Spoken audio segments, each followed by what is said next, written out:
পবিত্র ঈদুল আজহার ছুটি শেষে সরকারি বেসরকারি অফিস আদালত ব্যাংক সহ আর্থিক প্রতিষ্ঠানগুলো খুলেছে। তাই কর্মস্থলে যোগ দিতে বিভিন্ন জেলা থেকে ঢাকায় ফিরতে শুরু করেছেন কর্মজীবী মানুষ।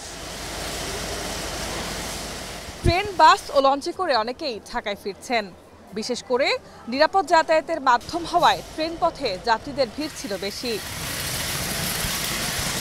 যাত্রীরা বলছেন, যাওয়ার সময় কষ্ট হলেও ফিরতি যাত্রায় স্বস্তিতে রাজধানী ফিরেছেন তারা। কোথাও কোনো ঝামেলা পোহাতে হয়নি। আজকে অফিস ছুটি কাটায় আসলাম, ইনশাল্লাহ অফিস করে বাসায় যাবো আর কি। ছুটি আজকে শেষ, আজকে থেকে কর্মব্যস্ত দিন শুরু, অফিস শুরু। এখন তো ভালো জ্যাম নেই, ট্রেনেও এতটা ভিড় নেই। আসলাম আমি টাঙ্গাইল থেকে, এখনো কোনো সমস্যা হয়নি। এবং অফিস করতে হবে, আমি আছি বিশেষ করে ব্যাংকে, জোন ক্লোজিংয়ের একটা বিষয় আছে, এই কারণে অবশ্যই আসতে হবে। অপরদিকে ঈদের তৃতীয় দিনেও অনেকেই রাজধানী ছাড়ছে।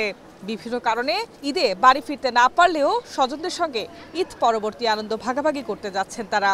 ঈদের সময় অনেকটা ভিড়ভাট্টা থাকে, গাড়ি ঘোড়া আমরা যেতে পারি না ঝামেলার কারণে। এখন ঝামেলাটা কম ভিত্তিতে আমরা এখন সুন্দরভাবে যেতে পারি পরিবার নিয়ে। তার জন্য এখানে 2 দিন পর আমরা যাওয়া।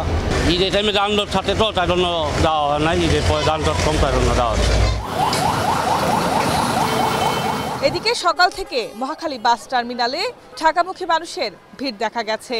তবে ঢাকামুখী স্রোত এখনো পুরোপুরি শুরু হয়নি বলে জানিয়েছেন পরিবহন সংশ্লিষ্টরা। শুক্র শনি থেকে ঢাকামুখী যাত্রীদের চাপ বাড়তে পারে বলেও জানান তারা। H A Bitu, Asian television, Dhaka.